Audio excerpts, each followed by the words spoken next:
Hey, so I want to take a few minutes and just sit in something that we talked about this past Sunday.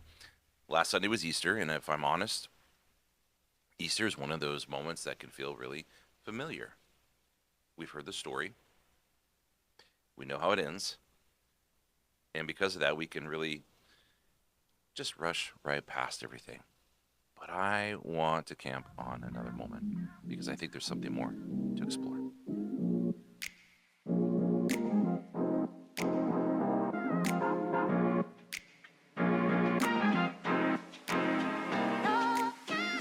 Welcome to Between Sundays. I'm Micah Marino, and I'm just thankful that I get to chat a little bit more about faith and life and applying a bit of what we talk about on a Sunday for your everyday life. And this last Sunday, I was thinking about what I had a chance to share, and I haven't been able to really stop thinking about it because it just has really sat with me how significant this moment was in the story of Easter. And it's the moment right after Jesus died. Not rushing to the resurrection, but the space between final breath and resurrection. Because that right there, that moment, that changes everything. I mean, think about it. Jesus is on the cross, he dies, he's taken down, and he's placed in a tomb. And here's the question that really matters: who was there? Who was there? And I would say that's a pretty common theme that we look at on a Sunday morning, or when we read the Word, or we get a lesson or a study about Easter. But I would say an even more powerful question is, who was it there? There were no Christians. There was definitely not a church. There was no Bible as we know it, and there were no followers. Just people who were confused, people who were afraid, and a lot of heartbroken people who loved him dearly. And this is really important because we read the story. You ever do this? We read the story backwards. We assume they knew how this was all going to end. You ever think about that? Sometimes we go, well, Peter, what are you worried about? Mary, what are you worried about? Thomas, why are you doubting? Right? But this was unfolding before them live. They had no idea. As far as they were concerned, it was over. It was done. So put yourself there for a moment. You have followed Jesus. You may not have totally understood everything that he was proclaiming. You were challenged by his teaching. You believed that he was the coming Messiah. You definitely saw Jerusalem welcome him as the king, the Messiah, the one who was to come. Hosanna in the highest, right? The hope of him was everything to you. And there was expectations on him. Just think about the expectations that anybody wears, especially somebody in authority or with power or influence. There's a lot of expectation on him. He will be doing this. Oh, I assume that he is going to take care of it this way. I mean, imagine where we're at right now with different authorities in the world. We have expectations, and they are dictated by what we know to be true. And so, here in this movement, in this moment, in less than 24 hours, he is betrayed, he is arrested, he is beaten, he is handed over to the mob, and he is crucified and executed. And he's not just dead. As I said, he's crucified. And the Romans were really intentional, but with crucifixion. Crucifixion had a purpose to the death. It was not just unaliving you, it was extinguishing you. It was about erasing someone. There was so much shame, the suffering, just the horror of it. It was Rome saying, you never mattered. And now Jesus is in a tomb, and everyone expects him to do what dead people do. What do? They stay dead. They stay dead, right? So let's widen the lens a little bit here, okay?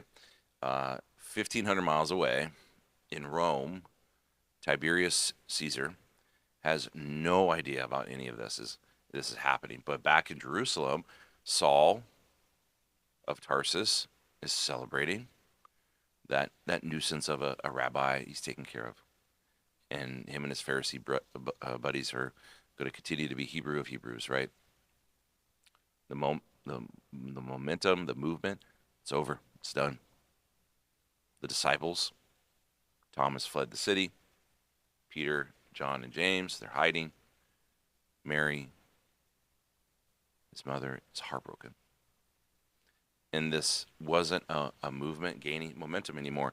It was a movement collapsing. It was done. And the big question is this. That should bother you in a good way. Because if that was the moment, especially if you are struggling with doubt about the authority and who Jesus claimed to be, how did we go from that moment? And I just laid it out for you. The movement was done. How did we go from that moment to billions of people worshiping Jesus today? How? Because something happened. Something happened. And that was the key question or statement on Sunday. Something happened. Something undeniable. Something real.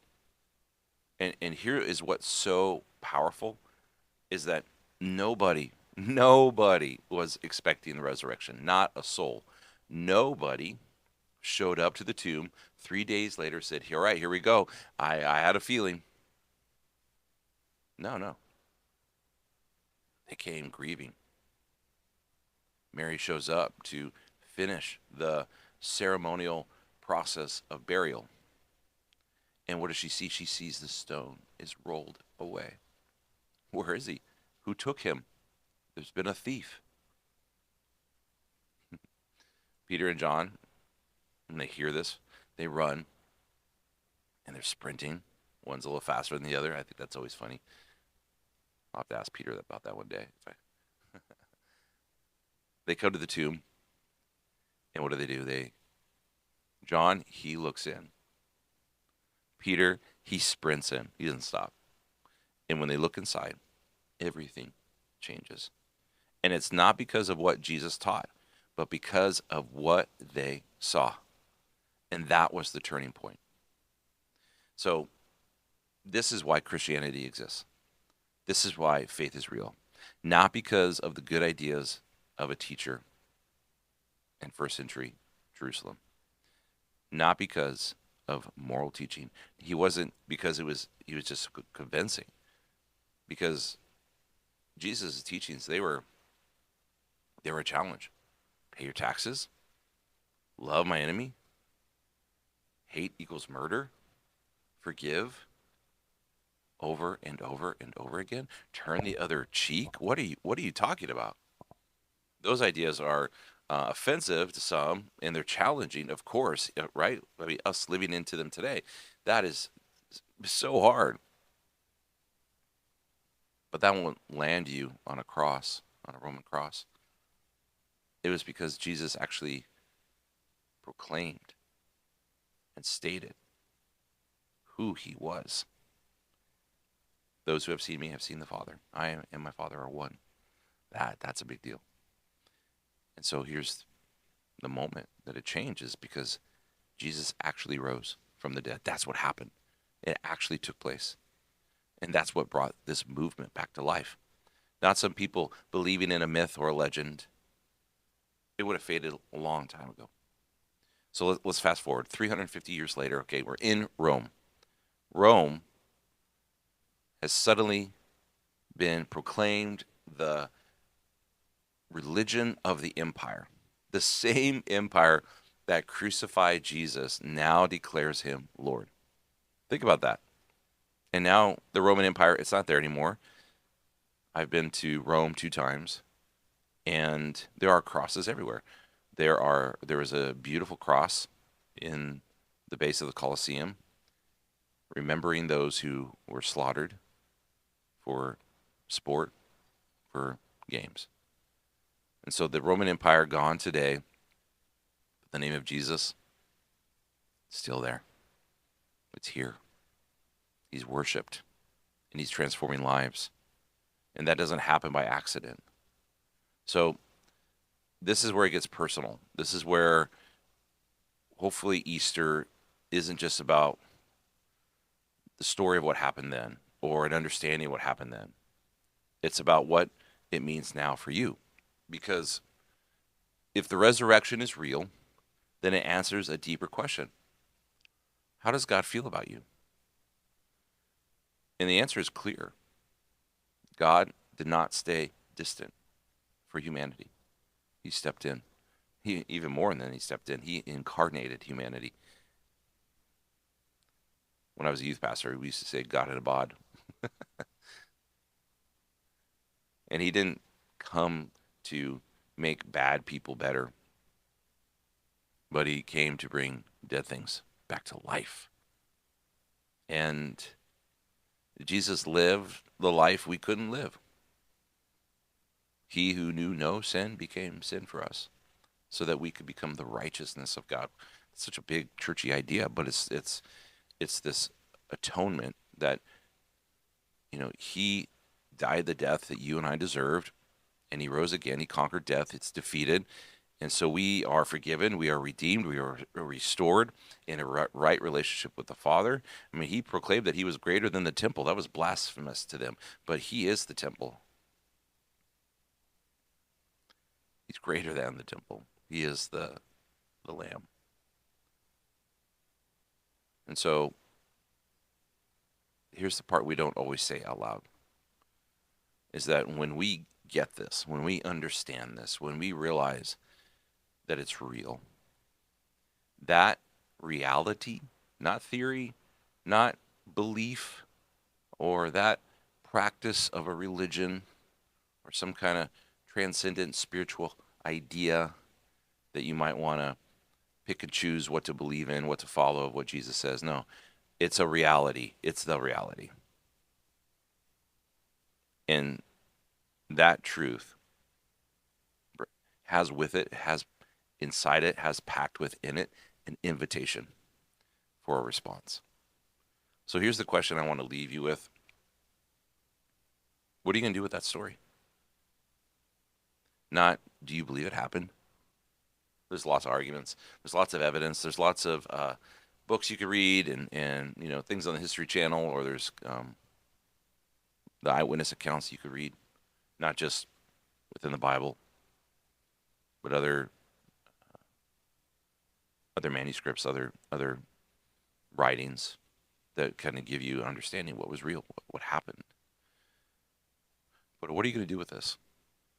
Because at some point, this needs to, it just can't remain a history lesson. It becomes personal. It becomes real. And maybe this is simple enough just to say today, every day, Jesus, I don't have it all figured out, but I'm ready to trust you. And that's where it starts. That really is where it starts. Are you ready to trust Jesus more? Because if the rest of your story now becomes a part of the story, then that's a beautiful life to live. And that really is the invitation. How can we now understand that his story is our story? He died for me. He lived, is resurrected, and lives and invites me into a response. Because it happened. It's real. He died for me. He rose for me. And now he is interceding at the right hand of the Father, saying, this one, I got him. And that's such good news. And as a pastor, I'm always trying to find ways to communicate. I'm always trying to find a way to emphasize the need for a deeper appreciation, a deeper love, a deeper surrender. Because some people plateau in their spiritual life. A lot of people, it's seen that people walk away from this story when their personal story gets too difficult, when they have to wait, or they have to trust, or they have to surrender, or they have to risk, or they have to withhold, or they have to pick up and try again. And it's one of those, it's the process of spirituality. There's different steps that people have noted that people go through the process of, and usually people walk away from the story of Jesus when their story requires a bit more faith, or a bit more discomfort, or a bit more delayed gratification or satisfaction. It's just human nature. We are in the world of instant, and trusting God and having long suffering or patience is not, it's not something that we're about, but that's part of the story. And I pray it's your story. So, do you believe that's what happened? And are you willing to continue to trust that his story is your story, and that you are living out because Christ died for me? This is the life I live. This is what happened. And because of that, I am responding to the invitation to live into the story of all humanity. Christ is the centerpiece of all humanity. And I pray that you live so. Thanks for listening to this. I hope that you are enjoying these words. I would love to see comments. Maybe comment if you are responding to the invitation of what happened after the last breath of Christ on the cross. And I look forward to sharing. We're going to be back next week. We're going to be looking at a whole theme of what it means for the kingdom of heaven to come into your life. How do I live like someone who's a part of the kingdom? It's a great question. And we're going to look at Paul writing the letter to the Thessalonians. And it's a great book. And we're going to be talking a lot about that starting next week. So I pray that you are encouraged, that you like and subscribe, that you share this, that we have a good conversation. And if you are a part of my church community, I love to have more conversation with you about these things. So God bless you, and always keep looking up.